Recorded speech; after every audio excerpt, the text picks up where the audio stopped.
I want to do it with joy, because the greatest appreciation we can show for our lives is to enjoy them as fully as possible.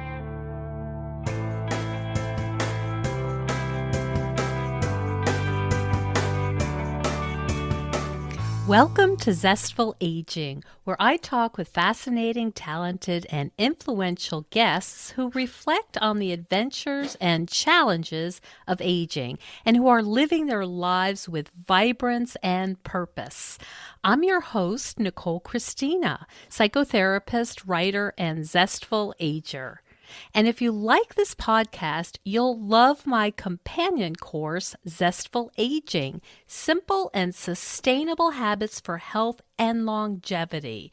You'll have access to what I've learned from being a psychotherapist for 30 years and the latest research on what habits really matter and contribute to vibrant aging.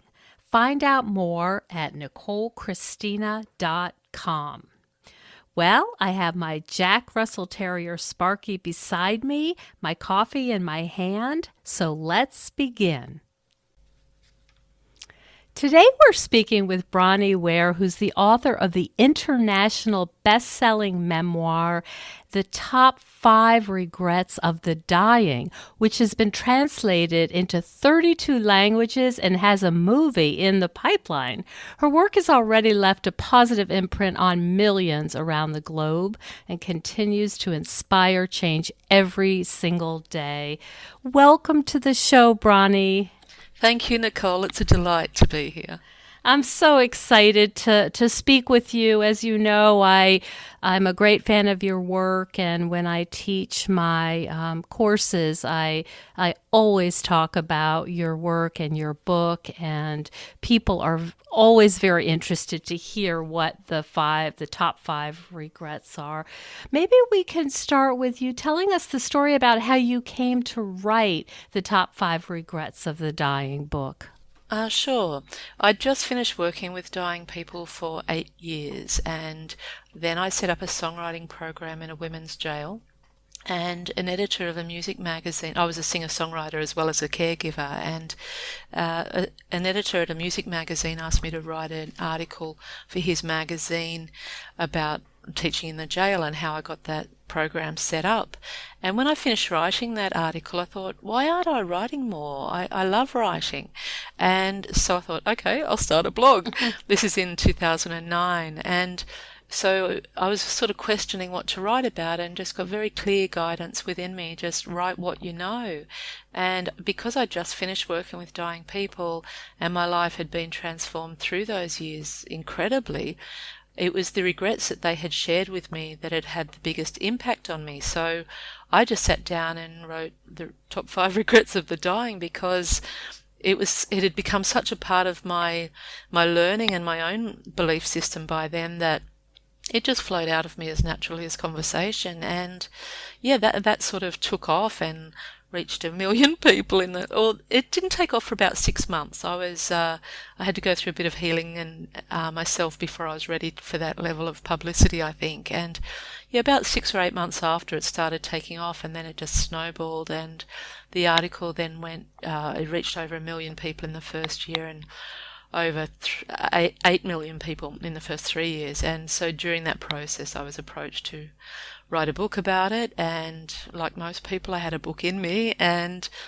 so I put the proposal together and was signed to an agent, and the book was rejected by 25 publishers. So I put it out independently, and then at a crucial moment in the same 24 hours as my daughter was born — I'm a late-in-life mum, I became a mum at 45 — in the same 24 hours as she was born, I was offered an international publishing deal. And so that was 7.5 years ago, and it just keeps on snowballing. I remember you saying, I think in your TED Talk, that you weren't thinking about being a palliative care nurse growing up or as an adolescent. I mean, it's something you kind of fell into. I wasn't even thinking about it when I fell into it. I had just put out a really big prayer with Heart for a job with Heart. That's all it was. And because I'd done the Australian backpacking thing over in Europe, I'd worked as a companion for a while. So I took on a role as a live-in companion so I could focus on my singer-songwriter journey and not pay rent or a mortgage. That was my intention. I needed a job with Heart and a live-in job. And when my first patient, with that intention, when my first patient in Australia became terminally ill, the agency I was working with asked would I like to stay on, and I said okay, because I felt I was called to it. And so I said some big prayers for strength and asked every nurse and doctor who came to the lady's home everything I could, and just learnt on the job. And after the first patient, the agency said, look, you just handled that so well. We think you've got a calling for it. Do you want to keep going? I said, okay, well, why not? And yeah, little did I know that it was actually going to link in with my creative journey and would be so much a part of my life's calling. And I'm so grateful for that. What was it like, when you first started? I'm imagining that it had some challenges. Oh, it was scary. It was really scary because I really didn't know what I was doing, but I'd been very close to my grandmother and she had died by then. And so I just treated every person as I would my grandmother. I was, brushing their hair and moisturizing their backs and doing all these extra duties that weren't expected and just pampering things as well as the general personal care. And it was scary, but I had a lot of faith in life that I was called to this, and I'd done a lot of healing in myself already. So I did feel that I was trusting in life. I just thought, okay, well, if I don't know anything, I've just got to ask. And I just kept trusting one step at a time. And yeah, it was certainly very confronting, especially when the first couple of people died and I had never been around death. I'd grown up on a sheep farm, so I'd been around a lot of animals dying, but I'd never held someone through to their dying time. And yeah, it was, especially the first one was very confronting because the family chose not to be there. And so, yeah, it was a big learning curve, to say the least. Mm-hmm. You were saying you were doing some extra duties like putting moisturizer on them and brushing their hair. It sounds like you brought a lot of kindness and love to your work. I didn't know any other way, Nicole. I had to just do what I felt was right and what I would have liked if I was in that position. And, because I did think of them as like my grandmother, then automatically there was love. But also I was doing 8 a.m. to 8 p.m. shifts, and the families would come and go, the doctors, the community nurse, they'd all come and go, and then it would just be me and the patient again. And so they were very personal and intimate relationships anyway. And so it was just natural, if we're sitting there talking, for me to just start, I don't know, giving them a manicure or moisturizing their hands or giving them a foot massage while they lay in their bed and we chatted. And yeah, I just think the tactile relationships that we formed probably helped the conversations become as personal as they did. Mm-hmm. I mean, it sounds like you have a real calling to do service. I mean, if you're teaching songwriting in a jail, these things have some common themes here of helping marginalized people who are forgotten. Yeah, I guess that's what I got called to, but not necessarily consciously. The jail was more conscious because it came after the palliative care work. And in that case, it was that I wanted to work where there was some hope, because I was learning so much through the dying people that I wanted to pass that learning onwards, having no idea that I was going to become the author that I am. And so for me it was like, okay, well, my life's been transformed through all these lessons from the dying, and it's being transformed through healing through the expression of songwriting. So Yeah, in hindsight, it's strange because I'd never even been inside a jail. I'd never been a teacher. And then I just thought, I wouldn't mind setting up a songwriting program in a jail. And I did it. That's what's even more bizarre, that I managed to do it. So, yeah, perhaps. What is the curriculum like when you go into a jail for women? How do you teach songwriting? Well, that's the thing. I think it's an individual thing because I found funding through the philanthropic sector through a friend of one of my dying patients, and the dying patient had been a really difficult woman to work with, and this friend of hers said, if you can look after her in the way you've looked after her, you can do anything. And I said, well, actually, I've been thinking about doing this. And she said, oh, well, I used to be the CEO of Philanthropy Australia. I'll put you in touch with the right people. And it took us about a year or so, but I got some external funding. And so what that meant for the jail was that I was a volunteer in their eyes, and it wasn't an accredited course. So I basically just developed the program as it went along. I was there for about a year. And I just developed it as it went along and created each module based on my class and their needs, and mainly just about having developing the courage to express yourself honestly, because that is where the healing comes, whether it's through songwriting or just verbally. The more courage we can bring to expressing ourselves, then the more we heal. I'm thinking of the 5 regrets, and am I right that is one of the regrets, not bringing enough courage and not expressing oneself clearly? The third regret, the third most common regret, was wishing that they'd had the courage to express their feelings, and that's actually the regret that influenced me personally the most as well. So perhaps that's why I was called to do the jail job as well. I'm really not sure, but yes, the dying people who felt that, there was so much anguish around it, wishing that they had had the courage. It sort of came from 2 angles. One was they wished they'd had the courage to let their families and loved ones know how much they loved them.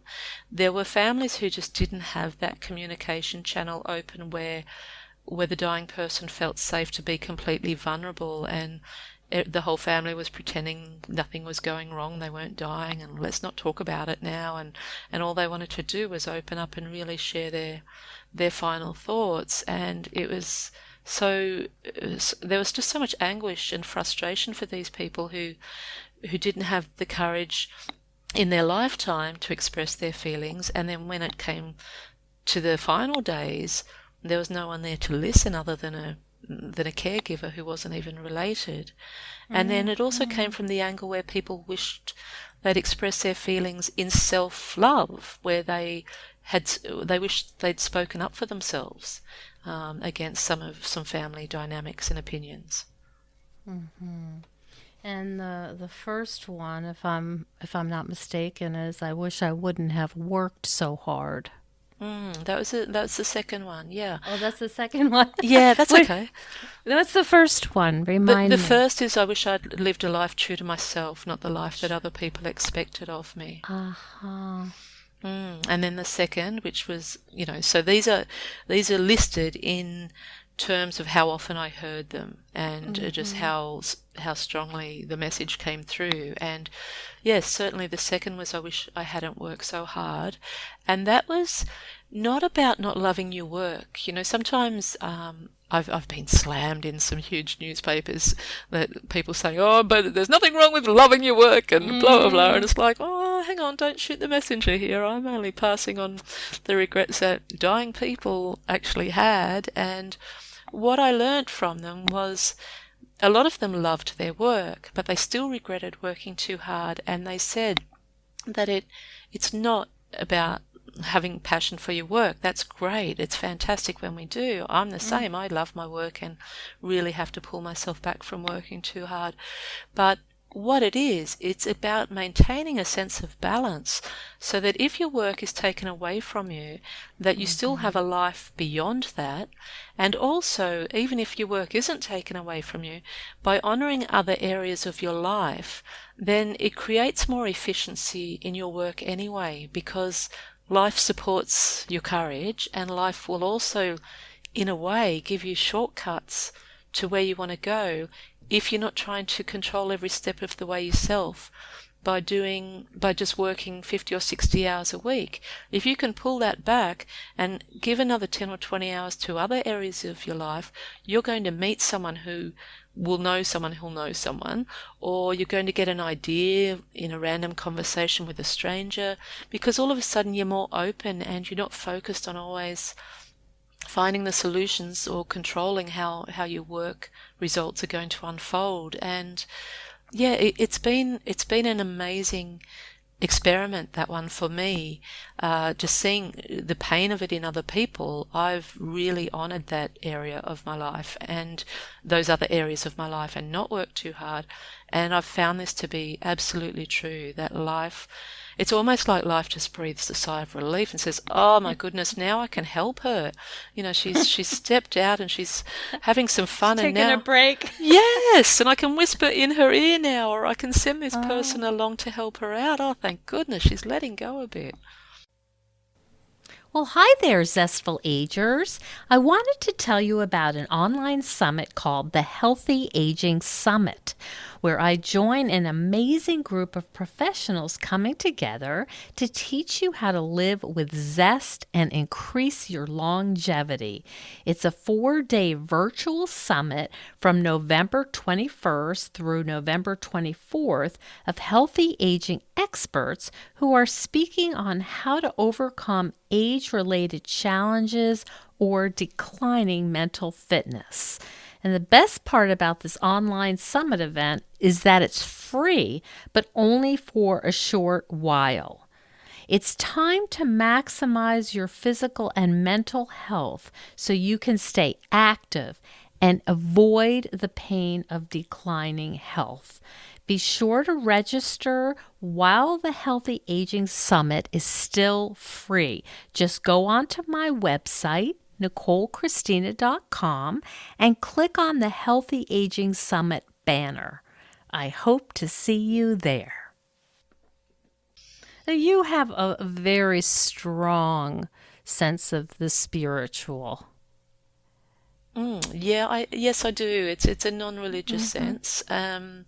I grew up on a farm, and I grew up in quite a religious family. I had an uncle who was a priest and an aunt who was a nun, and we grew up with a lot of the sin and guilt sort of ethos. But I healed all of that and stepped away from it, because I just felt that there was no way only one religion could make sense. Even as a teenager, I thought, but that's not really kind to other people who believe what they believe. And you're leaving out a lot of people. Yes, yeah. I mean, some of them used to come to our farm and knock on the door to spread their word of God. And my father would actually get a gun. This is before gun laws changed in Australia and you couldn't have one. But he would sometimes get the rifle and say, okay, do you want me to actually load this, or are you going to get off my farm? And that's just shocking. And I used to look at that and think, but they clearly believe in God, and why is their God any different to mine? And so I see God now as life, as a loving, beautiful, divine source that nurtures all of us, and we learn it through different philosophies. Some people learn it through a church, some people learn it through meditation, some people learn it through sitting by a creek on their own, listening to the breeze through the trees. So, but I have found that the stronger my faith and connection with God, the less I have to try and waste my energy on trying to control where things go, and the more joy I can actually allow myself, because there's so many shortcuts that life wants to bless us with, but we have to have the courage to get out of the way and to actually have the faith that will be supported. Boy, that word keeps coming up, the word courage. And I think a lot of us, and as a psychotherapist, just seeing so many people who are so worried and anxious, not only about maybe their personal circumstances, but the state of the world, and trying to maybe over control. What can I control in my life? How can I make it feel manageable? And I think what you're saying is just the opposite, is letting go is where the freedom lies. Yes, yes, and it does take courage to let go, and often we don't learn the skill of surrender until we've put so much pain into trying to control things that we finally reach breaking point and say, okay, I've given it my best shot and this is not working. But a way to find courage to let go without having to reach that breaking point is facing the fact that you're going to die and that you are on limited time, and rather than see it as an awful thing, use it in a positive way as a tool for living and say, okay, I am on limited time. I want to see this aspect of my life unfold, or I want to become this sort of person, so I want to do it now. I have to find the courage to do it now because I don't have forever. My time is decreasing every day. But also, I want to do it with joy, because the greatest appreciation we can show for our lives is to enjoy them as fully as possible. And so the more we dare to just let go a little bit and only do one step at a time, instead of wasting all of our energy on the how and the long-term vision, just think, okay, what can I do right now? I want to see this dream unfold. I don't know how it's going to unfold. I'm really scared about it. I don't know if I can even allow myself the joy of it unfolding, but I want to give it a go. What can I do now? I can take the first step, and I'm going to try and be brave enough to just take that step, and when the next step reveals itself, then I'm going to trust that rather than having to know all the answers before I even take the first step. Boy, it sounds very relieving, I think, to know that you don't have to figure out every single piece of the journey, that you just have to know what I've seen, the next right step. What's the next right step? Yes, that's right, Nicole. And it's absolutely liberating. It creates so much space and lifts the load enormously. And even if we think we know the 100 steps we need to get from here to our dreams, I mean, how often does it actually go that way? Never. There's always something thrown in to send us off in a different direction, or to carry us along and give us a bit of a help. And so, yes, I've found that more and more I practice surrendering with courage, and the more I do so, the more life rewards me with shortcuts that could never have come about with my human logical mind. Do you recall when you were nursing the dying that there were deaths or a death that you thought to yourself, that's the kind of death I want?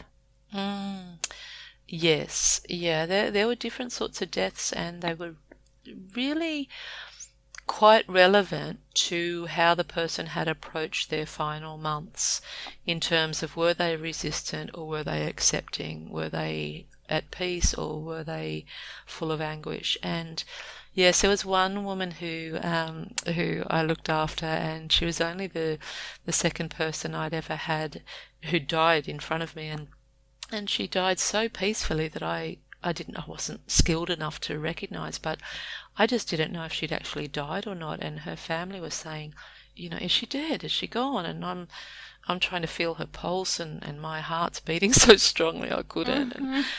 But what happened with her was she was so peaceful, but she'd been a meditator and a yoga teacher in the days well before yoga was popular. She was a woman way ahead of her time, and lived in a very affluent area, and lived in that society.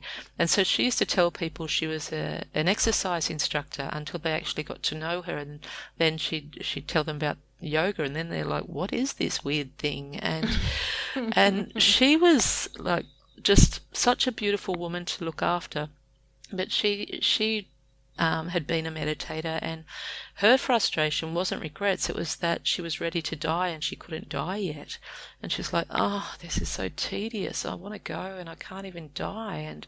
And but when she did die, she basically just closed. She opened. Actually, she'd been in a coma for about 12 hours.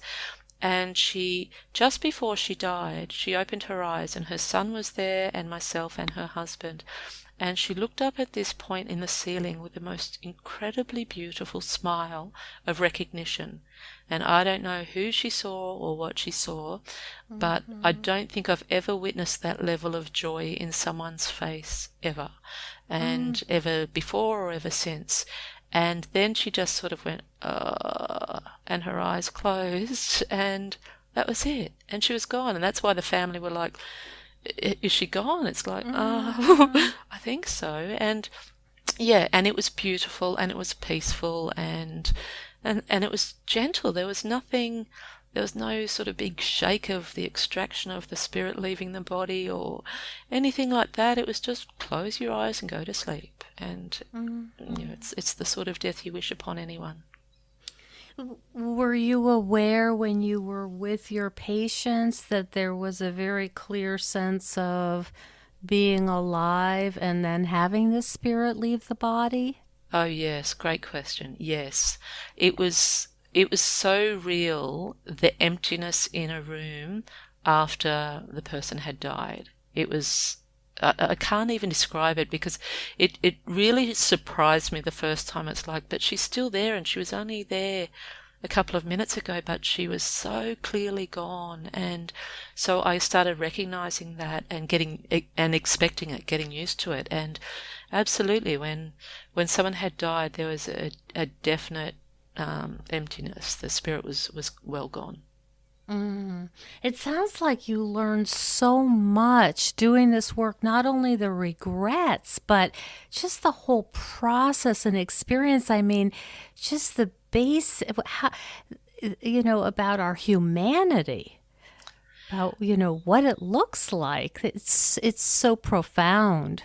Yes, and the more we can speak about it, the better it is for all of us. But I think for me, I was just so incredibly blessed to see these lessons over and over, that they were so powerful.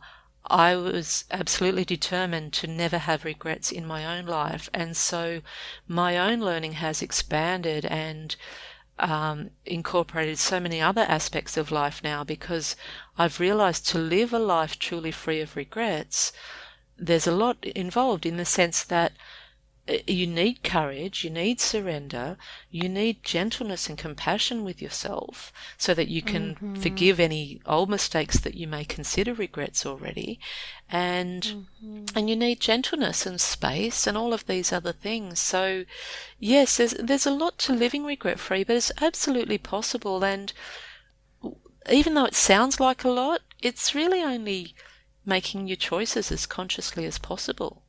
Thinking, is this leading to regret, or is this leading to honouring my heart?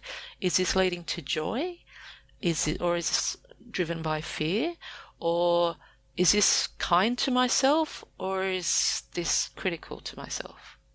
I'm just thinking about how it must be for you to hear people in your world that you care about not really maybe understanding this process, and maybe being stuck in guilt or regret, and how that must be for you to want to help them with that.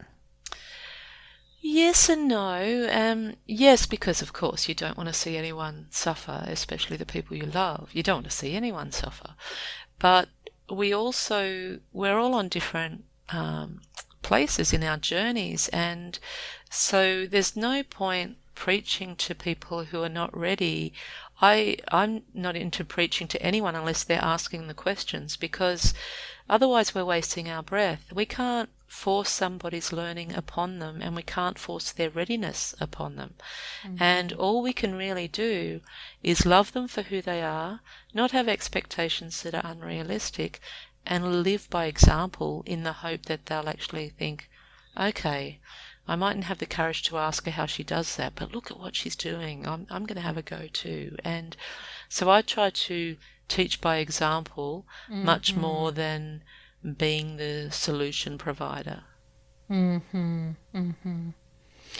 Yeah, I can certainly appreciate that. Are there any other things that you'd like to tell our listeners who are, they're starting to think about that there is an end, that there's more life behind us than there is in front of us? Are there any other pieces of wisdom you'd like to share? Well, it's mostly just be gentle with yourself and make your choices as consciously as possible at this point, because if you're thinking you'll get around to something one day and you're at this point now where you could actually start choosing in that direction and you don't, then it is going to lead to regret. But if you start choosing in the direction that you want to go and being courageous enough to honour where life is guiding you step by step, then you're likely to see what you want to unfold. But even if you don't, knowing that you've had a go and you've steered your life in that direction is going to stop you from regretting not having done it, and life will bless you in other ways, because honestly, life knows what we need way, way more than we think we know what we need. So I just think try and bring as much consciousness into your choices and try and treat yourself with as much loving kindness as possible and ask, is what I'm doing right now truly kind to myself? And if it's not, how could I change this and make this a kind thing? Because we all deserve our own love. We're all great at giving love. Most of us are great at giving love to other people. Especially women, I think. Oh, Yeah. yes. Yeah, but we need to also give it to ourselves and enjoy these last decades of our lives. We don't know when it's over, but we're certainly past the halfway point, and most of us who are listening, and myself included. And so just try and see that every day is a sacred gift, and try and bring as much consciousness into how you're spending your time. Yeah, I think that idea of presence and that really being in this moment is the only moment that really exists. Oh, and it's beautiful when you live like that. It just lets go of so much other mental clutter. Where can people find out more, Bronnie? Where's the best place for them to Sure. find you? Yes, it's bronnieware.com is my website, and I'm also on Facebook and Instagram, and but bronnieware.com is the mothership of my online existence. And you have your the top 5 regrets is coming out with a new edition. Is that correct? Yes, it's just released. It's just released. So Lovely. it's an updated edition where my writing's tighter, and I've shared a little bit more than in the first edition as I've grown through my own resistance to sharing. So it's out now, and I'm so proud of it. I'm just so delighted and grateful that I was able to give it the update I have and give it a whole new lease on life. Beautiful. And what's this I hear about, a movie? Yes, there is a movie in the pipeline. It's a few years into it now. It's a big movies can take a long time, but it's absolutely beautiful. There's such a conscious team working on it, and so it's going to be about regrets of the dying, basically a movie, because the book is a memoir of my own life and how it was transformed through the regrets that dying people shared with me. So the movie will be similar. It will be a journey of a section of my life, and with the influences of dying people in that as well. So it's I don't know. It's a little bit surreal. It's happening. It's definitely happening, but it's a little bit unusual. I don't really know how I feel about it other than grateful. So it's one step at a time on that one. I imagine it's going to be very inspiring to people as our generation and our demographic is just growing and growing all over the world. People really need to think about this. Yes, and the movie is told beautifully. Like this, the way they've shaped the script around the book. It's when I read the script, it's like, oh, I want to see this movie. That sounds very positive. Oh, Bronnie, it was such a pleasure speaking with you, and I so appreciate you making time for us. I know you're very busy, and I really appreciate you sharing your wisdom on such an important topic. And thank you, Nicole. It's been such a lovely chat, and thank you for the work that you're doing in the world, the goodness that you're bringing into the world as well. Thank you so much for joining us on Zestful Aging. If you like the podcast, please share it with some of your friends. I love to hear from my listeners. Send me an email at NicoleChristina.com. In this phase of our lives, we're more aware that our time is precious, and we certainly don't want to waste it taking care of stuff that we no longer need, left over from a life that we are no longer living. We know we would feel better with less clutter and more open space, but we don't know how to get there. If this sounds familiar, I'd love you to check out the online course I've developed with professional organizer and designer Carrie Luderin. This course is different than others you may have tried because we give you clear steps to deal with the clutter and tools to help you face the overwhelm and feelings that come up when you're going through your clutter. It's practical and realistic, and the lessons are short and punchy and very manageable, but it has the power to change your life. We all deserve to live in a peaceful home without the chaos of too much stuff. Find out more at NicoleChristina.com. And stay tuned next week for another interview with a fascinating and inspiring guest. See you then.